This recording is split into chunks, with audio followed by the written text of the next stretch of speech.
Hey guys, I'm Shan Alexander and I'm a licensed professional counselor, and I'm sitting here social distancing in my home. My two kids that are of age are back at home from college and high school, and we are, like everybody else, trying to work through this thing of a global pandemic called coronavirus, COVID-19. And I want to come to you and talk today a little bit about anxiety. Many of us are anxious about this global situation, both in grieving for the nations, Italy, Germany, Spain, China, but also just what it means to us personally, with the possibility of losing jobs, losing work, losing pay, managing kids at home, and all the stresses that are involved with something like this. Many of you guys already struggle with anxiety, and in my private practice and in my counseling experience, I see lots of folks who have anxiety disorders and OCD and things that's just making the stress of this environment the perfect storm to blow up. So I just want to give some really practical things that might be helpful to accommodating or working with this level of stress.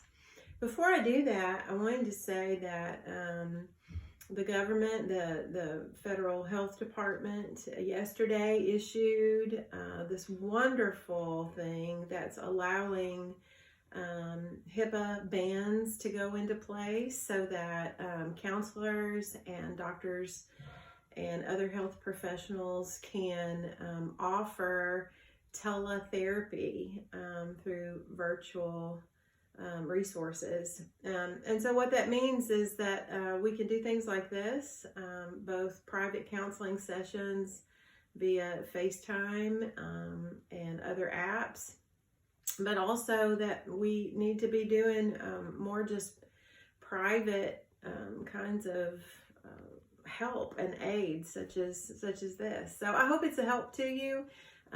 If you have any personal questions that you want to ask, you can put them in the comments below, and then I could try to respond to it at a later time. So here we are in the midst of the coronavirus and this big pandemic, and there's lots of things to stress about, as we all could name and put a long list of things that we're worried about. And that anxiety is both right and good. As a believer, I believe even God-given, that we can respond with fear because we're concerned about our loved ones and the world at large. But anxiety can be really something difficult to wrestle with. I often tell my clients to try to think of their anxiety on a scale of 1 to 10. 1 being maybe that feeling that you have while you're sleeping. Hopefully it's a calm, relaxing kind of feeling. And 10 being something equal to a panic attack. And most folks who don't wrestle with anxiety live at 3s and 4s, just enough energy or anxiety, if you will, to kind of move you through your day to get things done. But people with anxiety disorders often say they live at a 6 or a 7, and then they spike up and down from there with stresses like this. And so for those folks, it can become really difficult to manage extra stresses like we're going through now. So one of the things that I wanted to talk about is being able to be in tune with yourself enough that you can sense when you're at that 6, 7 level that you need to take some little mini timeouts for yourself.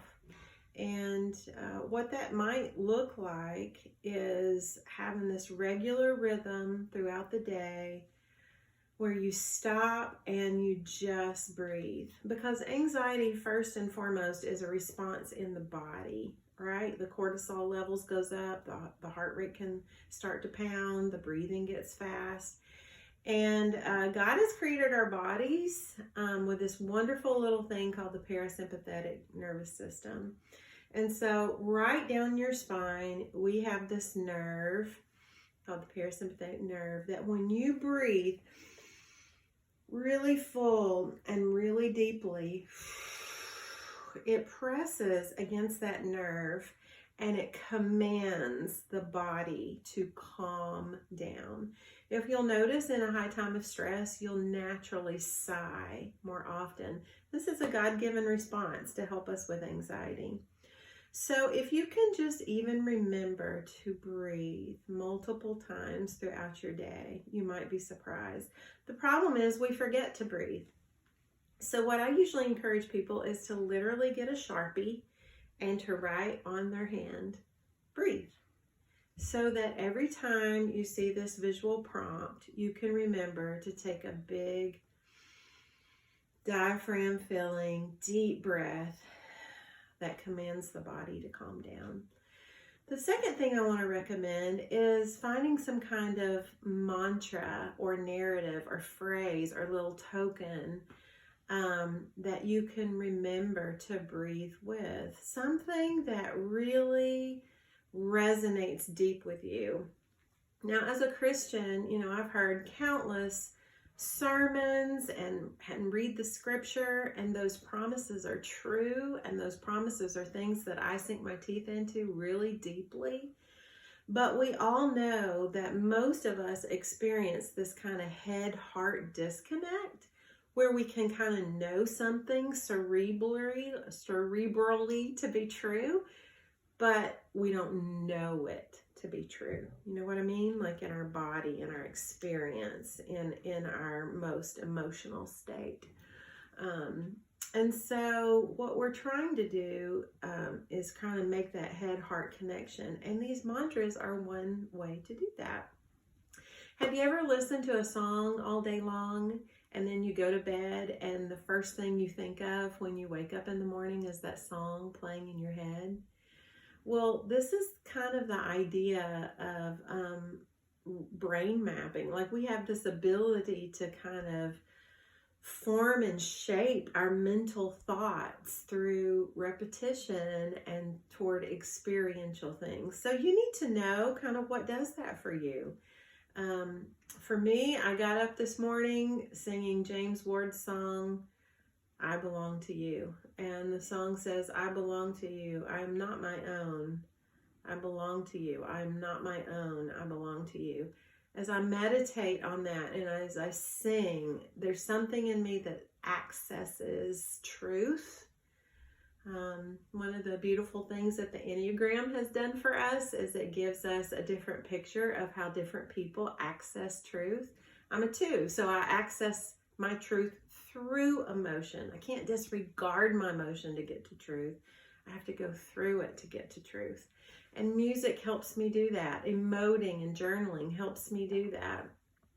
So if you can find a mantra, a little nugget of truth through a song or through an experience with nature or through a poem or a story or a piece of scripture, and really just meditate on that through dance, through breathing, through meditation, all day long throughout your day.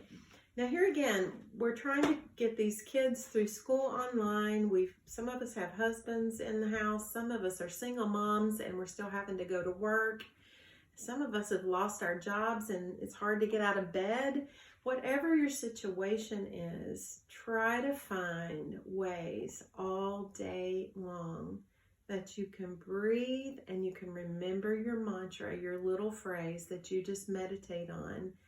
And this is the way that peace that passes all understanding actually engages us and resonates with us in deep, deep, life-giving ways.